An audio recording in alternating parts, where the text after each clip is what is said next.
दोस्तों, Bharat electronics limited यानी BEL की बात करें, स्टॉक के अंदर आज ज़बरदस्त तेज़ी देखने को मिली और इसके पीछे वजह है कंपनी को मिला बहुत बड़ा ऑर्डर और लगातार कंपनी के पास बहुत सारे ऑर्डर आ रहे हैं। ये नवरत्न कंपनी अब अपना क्वार्टर टू का रिजल्ट भी डिक्लेयर करने जा रही है, जिसकी डेट आ चुकी है। पीएसयू स्टॉक ने दौड़ना शुरू कर दिया है। जो गिरावट थी, अब आप देखें, जो काफ़ी ज़्यादा गिरावट हुई, आप देख सकते हो कि हमने देखा है कि फ्राइडे और मंडे को बहुत ज़बरदस्त गिरावट हुई थी बाजार में, तब ये स्टॉक भी सारे नीचे, लेकिन अब उसमें बाउंस बैक देखने को मिला है, जो इशारा करेगा कि पीएसयू स्टॉक फिर से दौड़ेंगे, स्पेशली डिफेंस सेक्टर के शेयर। क्या इस समय निवेश करना चाहिए, जानने की कोशिश करेंगे इस वीडियो के माध्यम से। दूसरी तरफ अगर हम हिंदुस्तान एरोनॉटिक्स लिमिटेड की बात करें तो वहाँ पर भी 5% की ज़बरदस्त तेज़ी देखने को मिली, काफ़ी बेहतर करा स्टॉक।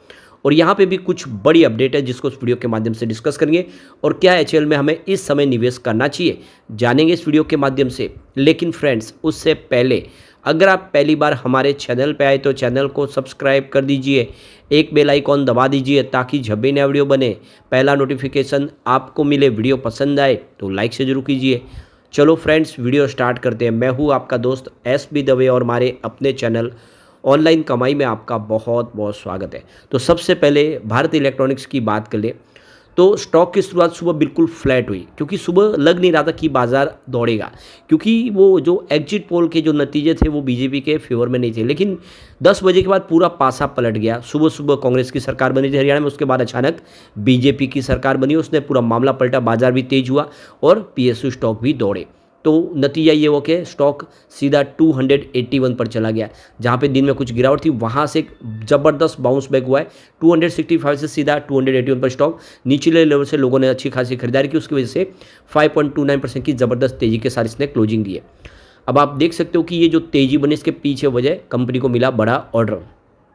तो यहाँ पे शेयर प्राइस जो पिछले दिनों ज़बरदस्त दौड़ा, आप देखें कि कंपनी के जुलाई में जो प्राइस बनी थी सबसे हाई प्राइस, वहाँ से स्टॉक में 19% की गिरावट देखने को मिल रही है। लेकिन पिछले एक साल में देखें तो इसका जो रिटर्न है वो 103% पॉजिटिव है, यानी करीब इन्वेस्टमेंट आपका डबल हुआ है एक साल में। लेकिन जुलाई से अभी तक लगे तो कुछ 2-3 महीनों में स्टॉक में गिरावट ही हुई है। अब यहाँ पे देख सकते हो कि कंपनी का बेहतर प्रदर्शन तो है ही, लेकिन यहाँ पे अब आगे की संभावना भी पॉजिटिव दिख रही है।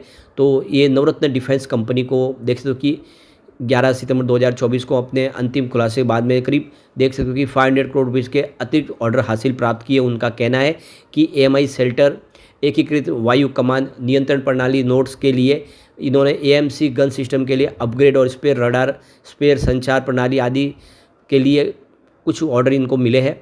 और इस साल अगर आप देखें तो अभी तक कंपनी ने यहाँ पे 7,689 करोड़ के ऑर्डर प्राप्त कर लिए। तो कंपनी के पास लगातार ऑर्डर मिल रहे, काफ़ी अच्छा बिजनेस है। और ये ऑर्डर के बुक के दम पे देखें तो इस समय मार्केट एक्सपर्ट भी बहुत ज़्यादा बुलिश है स्टॉक को लेकर और ख़रीदारी की सलाह भी दे रहे।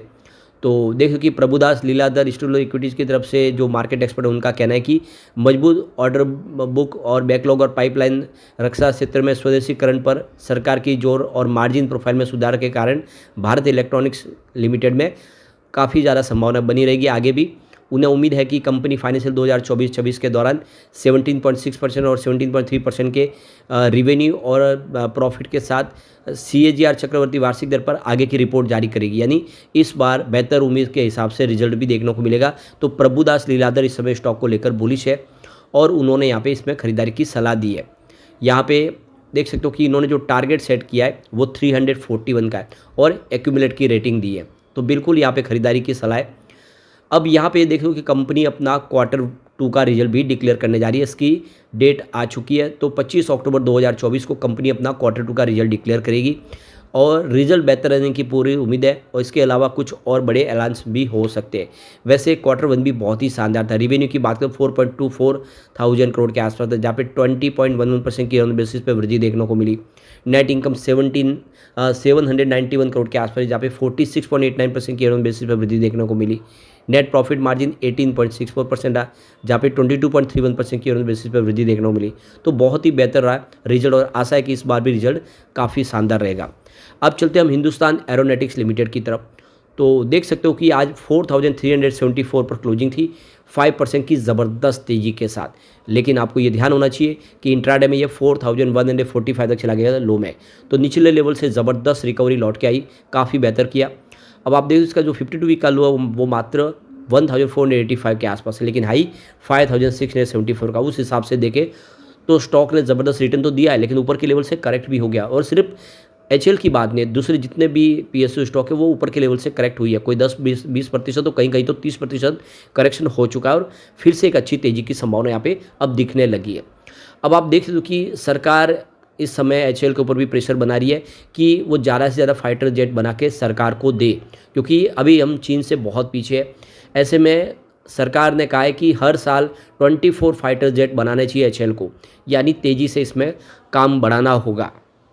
तो चीन को कई मोर्चों पे भारत इस समय टक्कर दे रहा है, लेकिन भारत अब चीन के हथियार के मामले में टक्कर देने में भी अब आगे की तैयारी शुरू कर दी है। सरकार चाहती है कि चीन को पूरी टक्कर दी जाए हथियार के मामले में, खास तौर से जो आसमानी हथियार के मामले में। इस कड़ी में देखें तो भारतीय वायुसेना प्रमुख air chief marshal AP Singh ने बड़ा बयान दिया है। उन्होंने फ्राइडे को ही कहा है कि हिंदुस्तान एरोनॉटिक्स लिमिटेड पर नया तेजस हल्का लड़ाकू विमान देने में अभी फ़िलहाल संघर्ष कर रहा है, और ये जो देरी की भरपाई है इसके बदले में 24 जेट विमान बना के देने होंगे, और जो वादा किया उसको पूरा करना होगा। तो सरकार चाहती है कि जल्द से जल्द जेट विमान बना के दिए जाए, ताकि जो हमारी रक्षा क्षेत्र में देखें तो वायु सीमा है वो भी मजबूत हो जाए।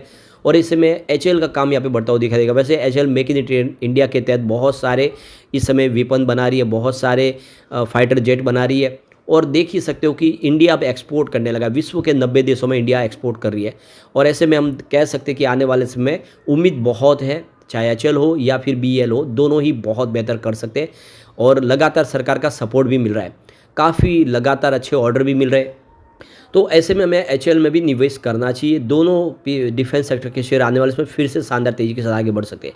अब यहाँ पे Q2 आने वाला है। आप देख सकते हो पिछला रिजल्ट बेहतर था, और लगातार हर साल कंपनी का रिवेन्यू प्रॉफिट बढ़ ही रहा है। 2020 की बात करें तो 21,438 करोड़ के आसपास कंपनी का रिवेन्यू था, जो लगातार बढ़ते हुए आप देख सकते हो कि 2024 आते थे ये 30,381 करोड़ तक पहुँच गया।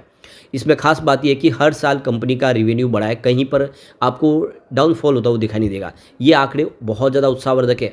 बात अगर हम प्रॉफिट भी कर ले तो यहाँ तो बहुत बड़ा जंप देखने को मिला है।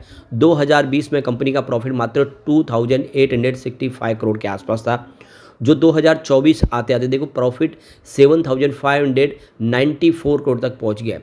यानी प्रॉफिट लगभग कह सकते हो कि दुगना नहीं बल्कि 3 गुना बढ़ चुका है पिछले 4-5 सालों में, और हर साल प्रॉफिट तेज़ी से बढ़ रहा है। और ऐसे में हम कह सकते हैं कि ये जो Q2 है ये भी बेहतर होगा, और ऐसे में आने वाले इसमें शेयर की प्राइस भी बढ़ेगी, और इसीलिए लॉन्ग टर्म इन्वेस्टर के लिए अच्छा मौका है। एचएल और बीएल में निवेश कर ले।